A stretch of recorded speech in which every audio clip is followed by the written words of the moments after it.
전도하는 교회 이렇게 제목을 정하겠습니다. 전도하는 교회 또는 전도하는 개인이라고 주제를 정할 수 있는데요. 전도하는 교회, 전도하는 개인이라는 이 말을 다른 말로 하면 영혼을 살리는 교회, 영혼을 살리는 데 쓰임받는 개인, 교회 이렇게 말할 수 있겠습니다. 우리 기독교에서 점점 서서히 사라져가고 있는 것들 가운데 가장 큰 주제가 있다고 한다면 그것은 아마 전도이지 않을까 싶습니다. 전도하는 사람들의 모습을 가끔은 볼 수 있지만 그러나 교회의 모습 속에서 전도하는 모습을 그렇게 많이 볼지는 못합니다. 어려운 시대가 되어져 갔습니다. 전도하는 것 자체가 어렵고 전도하는 그 사람들의 모습 또한 어려운 모습을 볼 수 있죠. 그러면서 교회에서 서서히 사라져가고 있는 문화, 사라져가고 있는 것이 바로 전도다라고 할 수 있습니다. 하지만 이 전도는 성경이 가르치는 중요한 주제 가운데 하나다라고 말할 수 있습니다. 신약 성경은 전도로 시작해서 전도로 끝을 내는 전도의 책이다라고 말을 해도 과언이 없을 정도로 전도로 일목요연하게 정리되어 있는 책이라고 말할 수 있습니다. 예수님의 성육신이 바로 전도의 시작이었습니다. 마가복음 1장 1절을 우리 같이 읽겠습니다. 시작. 하나님의 아들 예수 그리스도의 복음의 시작이다. 예수 그리스도의 복음의 시작, 바로 예수 그리스도가 이 땅에 오심으로써 복음이 시작되었던 겁니다.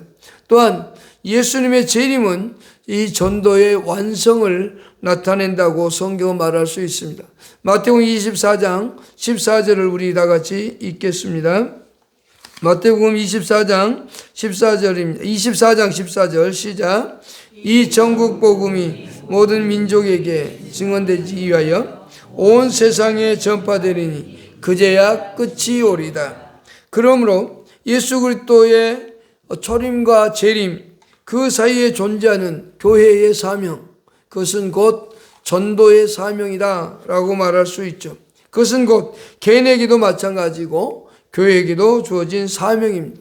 예수님께서 마태복음 28장 19절로 20절에서 마지막 제자들에게 당부의 말씀을 했습니다. 즉 유언의 말씀을 했는데 그 말씀을 우리 같이 읽겠습니다. 시작. 마태복음 28장 19절입니다. 시작. 그러므로 너희는 가서 모든 민족을 제자로 삼 아버지와 아들과 성령의 이름으로 세례를 베풀고 내가 너희에게 분부한 모든 것을 가르쳐 지키게 하라. 볼지어다 내가 세상 끝날까지 너희와 항상 함께 있으리라. 예수님께서는 이 지상 명령을 마지막으로 제자들에게 남기셨습니다. 그리고 그 제자들은 그 말씀을 그대로 실천하고 살았다고 볼 수 있습니다. 이 말씀은 복음서 전체, 즉 마태, 마가, 누가, 요한복음의 주제고 사도행전에서 우리에게 가르쳐주는 큰 주제이기도 합니다. 마태복음을 통해서 우리에겐 복음 전도의 방법을 강조하고 있다면 마가복음은 복음이 전해질 전체적인 영역에 대해서 가르쳐주고 있고 또한 누가복음은 복음의 내용이 무엇인지에 대하여 가르쳐주고 있고 요한복음은 그 복음을 주시는 분의 권위를 설명하고 있다면 사도행전은 그것이 인간의 힘으로 되지 아니하고 성령의 능력을 받아야 한다는 사실을 우리에게 강조하고 있죠. 그래서 이 복음을 증거하는 일은 예수님의 제자들 뿐만 아니라 오늘날 우리들도 당연히 해야 되는 사실임을 결코 잊어서는 안 된다라고 할 수 있습니다. 우리는 이 복음 전하는 일에 최선을 다해야 되는데 오늘 본문 말씀을 보면서 다시 한번 살펴보도록 하겠습니다. 오늘 본문이었던 사도행전 5장 42절을 다 같이 읽어보겠습니다. 시작. 그들이 날마다 있든지 집에 있든지 예수는 그리스도라고 가르치기를 전도하기를 그치지 아니하였다라고 되어 있습니다. 사도행전 5장 40절에는 그들이 공회에서 복음을 전하지 말라고 엄히 명령을 받았습니다. 그럼에도 불구하고 그들은 이 전도하기와 가르치기와 전도하기를 쉬지 않았다라고 말하고 있습니다. 오늘 우리 이 본문을 자세히 좀 살펴볼 필요가 있습니다. 누가 전도를 하고 있는가라고 하는 거죠. 42절에 그들이라는 표현을 썼습니다. 여기 그들이라고 하는 것은 아주 소수적으로 짧게 말하면 베드로와 요한을 말하겠죠.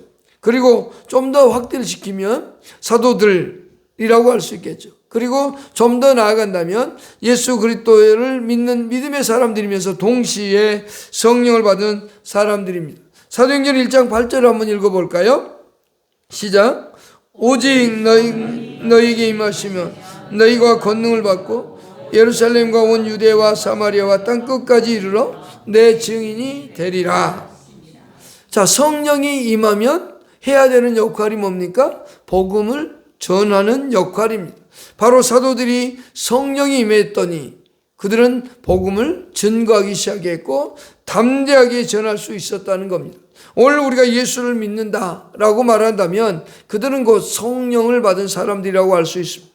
우리가 성령을 받은 사람으로서 해야 될 큰 역할 가운데 하나가 뭐냐? 바로 예수 그리스도를 전가하는, 이 복음을 전가하는 일을 해야만 된다는 사실을 잊어서는 안 되죠. 그러면 그들은 언제 전도했을까요? 시간에 관계없이 그들은 전도했습니다. 날마다라는 표현을 쓰고 있죠. 그들이 날마다 성전에 있든지 집에 있든지 라는 표현을 쓰면서 날마다 그들은 전도했습니다. 그들은 언제 전도했느냐? 시간에 관계없이, 자기에게 주어진 환경에 관계없이 그들은 그렇게 전도했다라는 거죠.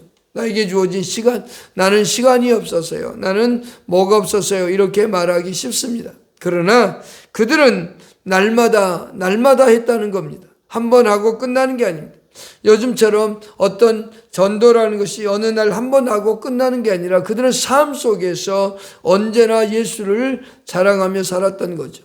저의 모습 속에서 본다면 처음 예수를 영접하고 나서 정말로 예수를 자랑하고 싶어서 미치도록 기도하고 미치도록 옆에 사람만 만나면 예수 믿으라고 말했어요. 근데 이제 점점 시간이 지나면서 저에게도 이것이 사라졌습니다. 그러면서 이 존견교회를 개척하면서 이것이 조금은 일어나기 시작했습니다. 존견교회를 개척할 때 그런 생각을 했습니다. 이 순천의 존견교회가 그런 역할을 했으면 좋겠다. 내가 가서 전도하고 싶다. 내가 나가서 복음을 전하고 싶다. 근데 막상 하려고 하니까 또 용기도 쉽지는 않습니다. 그래서 늘 기도합니다. 하고 싶은 마음. 그래서 계속적으로 그 옛날에 가졌던 그 열의와 열정을 갖고자 하는 겁니다. 그럼 그들은 어디에서 전도를 했을까요? 자, 다시 돌아가서 5장 42절 읽으십시다. 그들은 성전에 있든지 집에 있든지, 그러니까 어느 장소에 상관없이 그들은 복음 전하는 일을 열심을 다해 했다는 겁니다. 어떤 장소에 여기는 하고 저기는 못하고가 아닙니다. 우리 디모데후서 4장 2절 한번 읽어보겠습니다. 디모데후서 4장 2절요. 시작요. 잠시만요. 시작. 말씀을 얻든지 못 얻든지 항상 힘쓰라. 여기까지만 해봅시다. 때를 얻든지 못 얻든지 뭐라고요? 말씀을 전파하라. 때를 얻든지라는 말은 무슨 뜻일까요?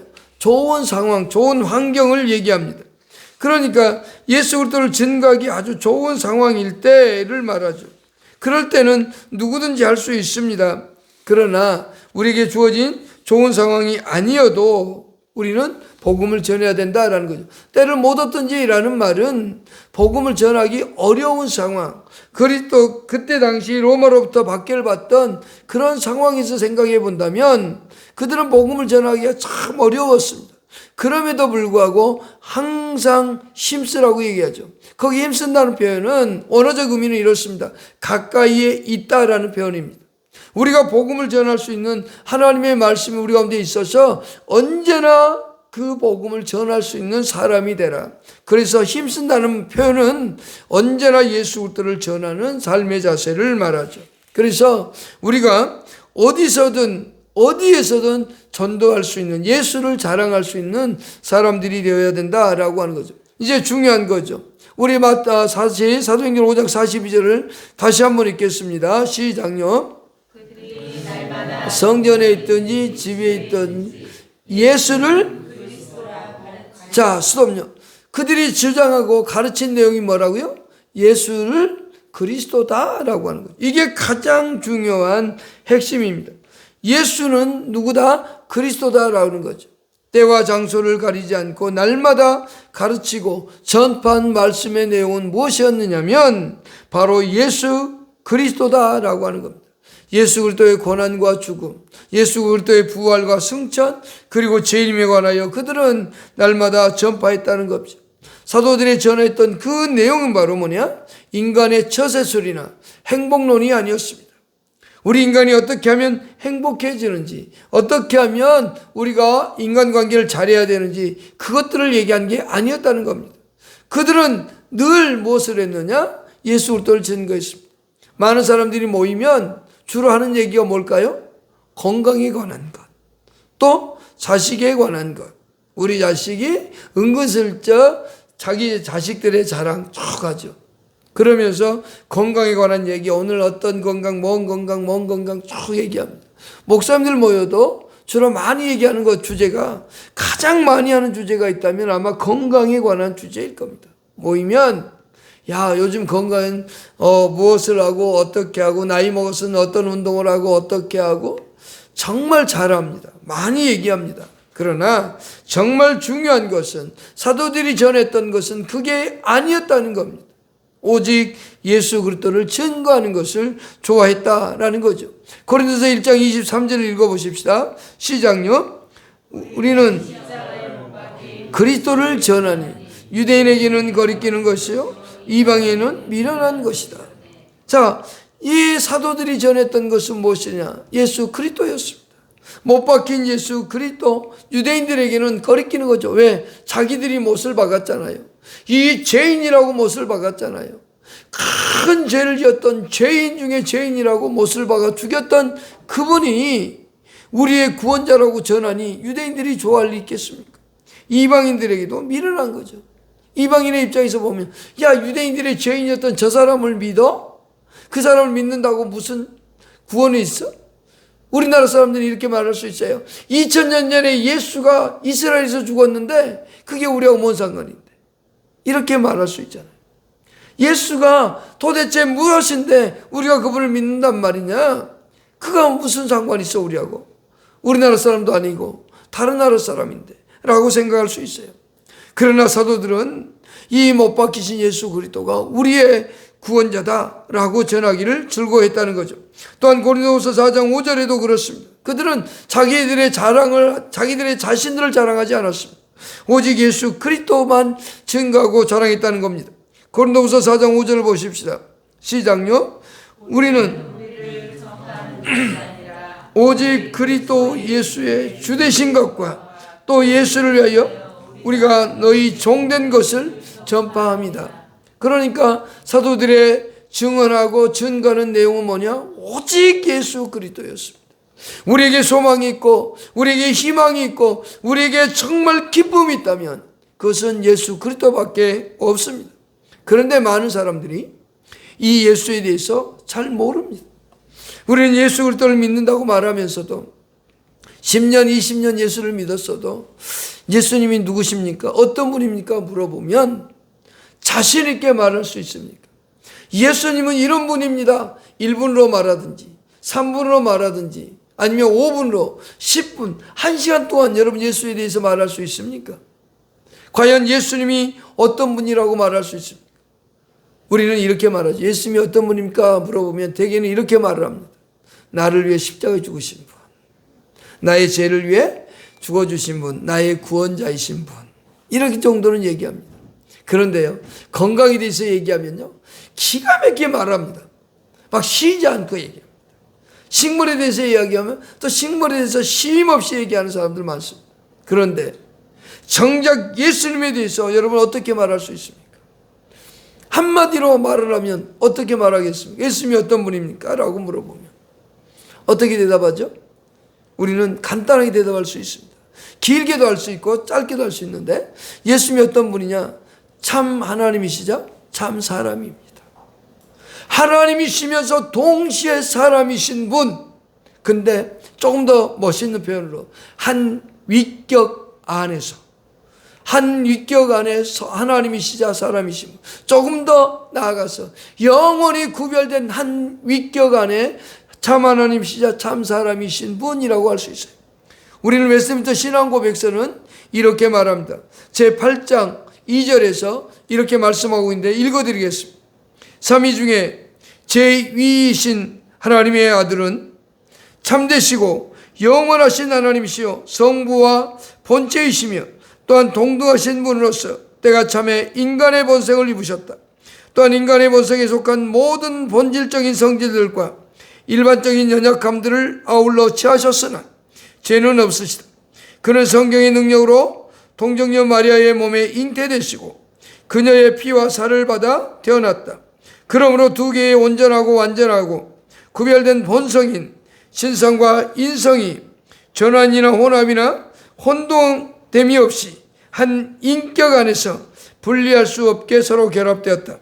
그 인격은 참 하나님이시자 참 사람이시되 한 분 그리스도요 하나님과 사람 사이의 유일한 중보자이시다라고 말합니다.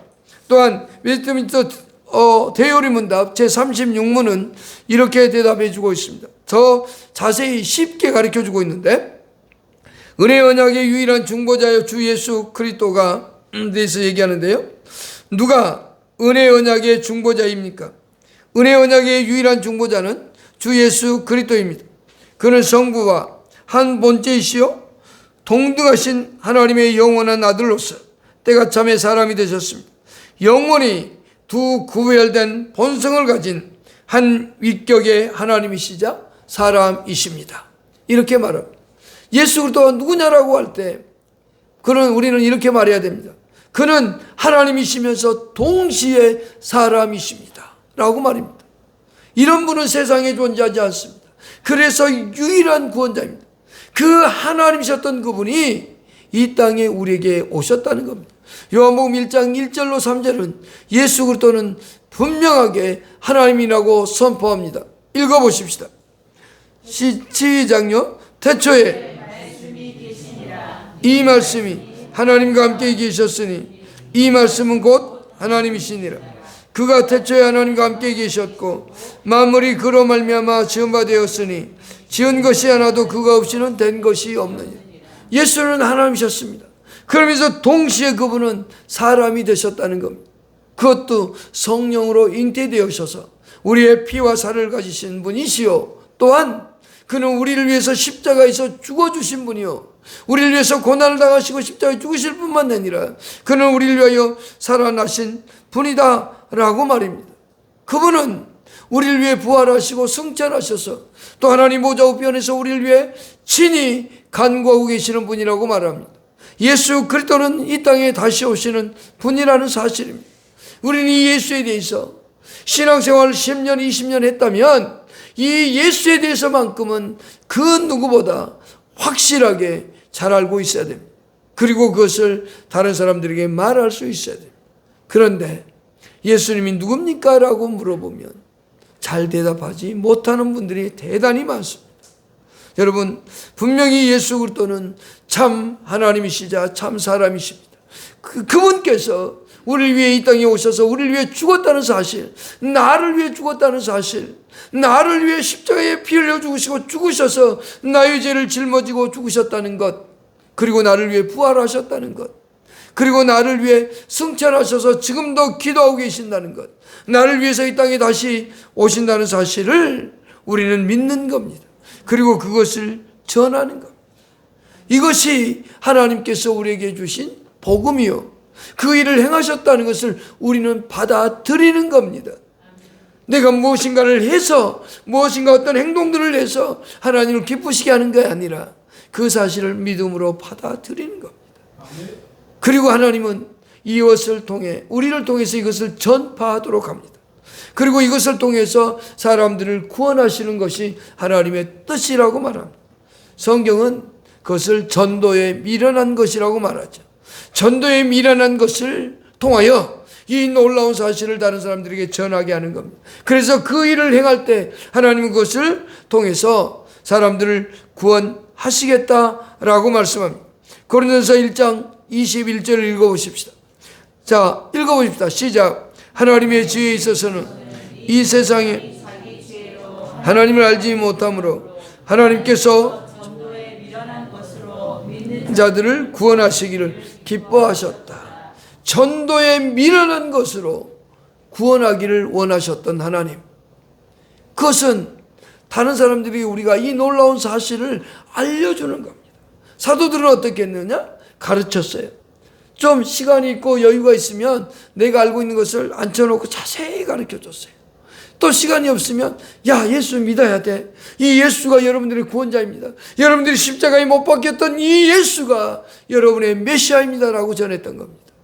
우리는 이 일을 하라는 겁니다. 그들은 집에 있든지 성전에 있든지 어떻게 해요? 가르쳤다는 거죠. 교육하고 또 전도하고 전파했다는 겁니다. 근데 이 일을 어느 하루만 하고 만 게 아니라 그치지 아니하니라. 날마다라는 표현을 썼고 또 하나는 그치지 아니했다는 표현을 썼죠. 계속적으로 이 일은 이루어졌던 겁니다. 교회가 잃어버리지 말아야 될 것이 있다면 그것은 뭐냐? 이 예수 그리스도에 대하여 가르치고 전파하는 것이 교회가 해야 될 역할입니다. 그것은 저와 여러분들이 해야 될 사명이고 당연한 겁니다. 누구를 통해서 이 전도에 미련한 것을 사용하시는가? 누구를 통해서 이 일을 하기를 원하시는가? 그것은 바로 저와 여러분들입니다. 그런데 우리는 이렇게 말해요. 나는요 능력이 없어요. 난 아는 게 별로 없어요. 나는요 미련해요. 나는요 지식이 없어요 라고 말해요. 그것은 하나님 앞에서 아무 쓸모없는 이야기입니다. 왜요? 고린도서 1장 27절 28절에 뭐라고 있는가 보십시다. 읽어보실까요? 시작. 그러나 하나님께서는 세상에 미련한 것들을 택하사 지혜 있는 자들을 부끄럽게 하려 하시고 세상의 약한 것들을 택하사 강한 것들을 부끄럽게 하려 하시며 하나님께서 세상에 전한 것들과 멸시받는 것들과 없는 것들을 택하여 있는 것들을 폐하려 하시나니.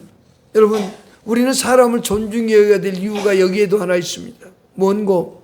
하나님은 미련하고 약하고 힘없는 자를 통하여서 전도에 미련한 방법이라고 하는 그 방법을 통해서 사람들을 구원하겠다고 하는 겁니다.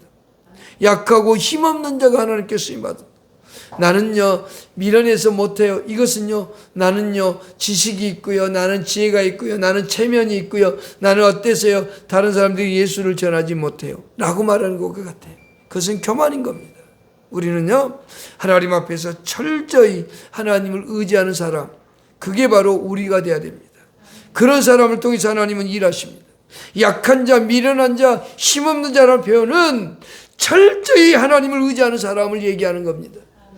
철저히 하나님 앞에 내가 엎드려지고 하나님, 내가 하나님의 도구로 쓰임받기를 원하오니 나에게 힘을 주십시오 라고 의지하는 사람, 그 사람들이 복음을 전할 수 있고 하나님의 도구로 쓰임받을 수 있는 겁니다. 왜 우리는 이와 같은 일을 계속해야만 될까요? 내가 하나님 앞에서 정말로 못나고 힘없고 연약한 자라고 인정한다면 전도할 수 있는 사람인 거 아닙니까? 그렇다면 왜 우리는 이 일을 계속해야만 할까요? 주님의 명령이기 때문에 그렇습니다. 아까 마태복음 28장 19절로 20절 다시 한번 읽어보실까요? 시작. 그러므로 너희는 가서 모든 민족을 아버지와 아들과 성령의 이름으로 세례를 베풀고 내가 너희에게 분부한 모든 것을 가르쳐 지키게 하라. 벌저다 내가 세상 끝날까지 너희와 항상 함께 있으리라.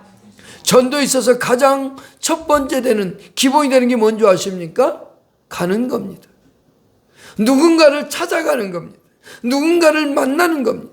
선교의 가장 기본이 뭔지 아십니까? 가는 겁니다. 내가 먼저 그곳으로 가는 겁니다. 그곳으로 먼저 갈 수 있는 사람. 예수님께서 말씀하시죠. 첫 번째 할 수 있는 건 뭐냐? 너희는 가서입니다. 가서. 이건데 우리는 아이고야 못 가요. 이래서 못 가고요. 저래서 못 가고요. 이것 때문에 못 가고요. 저래서 못 가고요. 나는 그 사람하고 관계가 안 좋아서 못 가고요. 어때서 못 가고요. 계속적인 못 가요. 근데 예수님은 가라고 얘기하죠. 마가복음도 똑같아요. 마가복음도 어떻게 얘기하는 줄 아세요? 마가복음 복음의 어떤 영역에 대해서 가르친다고 얘기했잖아요. 마가복음은 이렇게 말합니다. 16장 15절 읽어보십시다. 시작. 또 이르시되 너희는 온 천하에 다니며 여기도 뭐라고요? 다니라고 그러잖아요. 가라고 합니다. 가는 게 중요합니다. 저도 잘 못하는 거죠. 누군가에게 만나서 복음을 전하는 거 쉽지 않습니다. 저는 우리나라 사람보다 다른 나라 사람들에게 복음 전하는 게 더 쉽다고 저는 생각하는 사람입니다. 이상하게 다른 나라 가는 게 더 쉬워요. 그 사람들을 만나면 너무 좋았고 행복해요. 그리고 그 사람들에게 열심히 가르치면 변화되기도 해요. 근데 한국 사람들 이상하게 만나면 지연, 학연 막 따지고, 만나면 예수님 얘기하려고 하면 아이고 어디 산가, 동네가 어딘가, 지역이 누군가, 아이 그 동네 가면 누가 있지, 그러면서 얘기를 싹 돌려버려요. 그러다 보니까 복음이 아닌 다른 얘기가 쭉 되어지다가 보면 끝나는데요. 먼저는 가서 전하는 것이 중요합니다. 가는 게 더 중요하고요. 우리는 이것이 예수님의 명령이기 때문에 해야 된다는 사실을 잊어서는 안 됩니다. 아까 디모데후서 4장 2절도 다시 한번 읽겠습니다. 시작. 너는 말씀을 전파하라. 때를 얻든지 못 얻든지 항상 힘쓰라. 범사에 오래 참음과 가르침으로 경책하며 경계하며 권하라. 여기 때를 얻든지 못 얻든지가 중요한 말입니다. 전할 수 있는 좋은 그 환경이든 그렇지 않는 환경이든 그 말입니다. 전할 수 있는 기회가 있든 없든 간에 그것을 찾아서 힘쓰라는 겁니다. 내게 주어져 있는 항상 사람들 가까이에서 그 말씀을 전하라고 하는 사실이죠. 근데 무엇을 전하라고요? 예수 그리스도를 전하라는 거죠.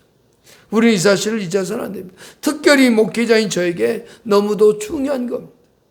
목사님들에게 있어서 정말 중요한 것은 이 예수 그리스도를 증거하고 전하는 일이 우리의 사명입니다. 가르쳐야 되고 계속적으로 전해야 됩니다. 그러니 여러분들이 저를 위해서 더 많이 기도해 주시기를 소망합니다. 그래서 저부터 먼저 하겠습니다. 그러면 우리 함께 또 하십시다. 그럼 목사님 하세요. 나는 안 할게요. 그러지 마시고 우리 함께 하십시다. 또한 로마서 10장 9절에 보면 이렇게 말씀하는데 읽어보겠습니다. 시작요. 내가 만일 내 입으로 예수를 주로 시인하며 또 하나님께서 그를 죽은 자 가운데 살리신 것을 내 마음에 믿으면 구원을 받으리라. 사람이 마음으로 믿어 의에 이르고 입으로 시인하여 구원에 이른다. 사람들이 마음으로 믿을 수 있도록, 그들에게 마음에 받아들일 수 있도록 해야 되는 게 뭐냐? 전파자가 있어야 될 거 아니에요. 사람들이 구원하는 방법은 마음으로 믿고 입으로 시인했을 때 하나님께서 구원한다라고 얘기하잖아요. 그래서 마음으로 믿어 의에 이른다고 말씀하잖아요. 그러면 그 사람이 가만히 있는데 믿어지겠습니까? 누군가가 전파하고 가르쳐줘야 되죠. 그걸 누가 할까요? 성경 로마서 10장 14절로 15절에 이렇게 말씀합니다. 시작요. 그들이 믿지 아니하는 일을 어찌 부르리요? 듣지도 못한 일을 어찌 믿으리요? 전파하는 자가 없으니 어찌 들으리요? 15절요. 보내심을 받지 아니하였으면 어찌 전파하리요? 기록된 바 아름답도다 좋은 소식을 전하는 자들의 발휘함과 같다. 전해주는 사람이 없다면 누가 믿을 수 있겠습니까? 여러분, 고린도전서 1장 27절 28절에서 말하듯이 우리가 하십시다. 미련하고 힘없는 그리고 연약한 우리가, 세상에서 알아주지 않는 우리들일지라도 하나님 앞에서 철저히 의지하고 이 예수 그리스도를 증거하며 자랑하는 일에 최선을 다하는 저와 여러분, 우리 존경교회 성도님들이 되십시다. 그 일에 헌신하고 희생하는 우리가 되기를 소망합니다. 기도하십시다.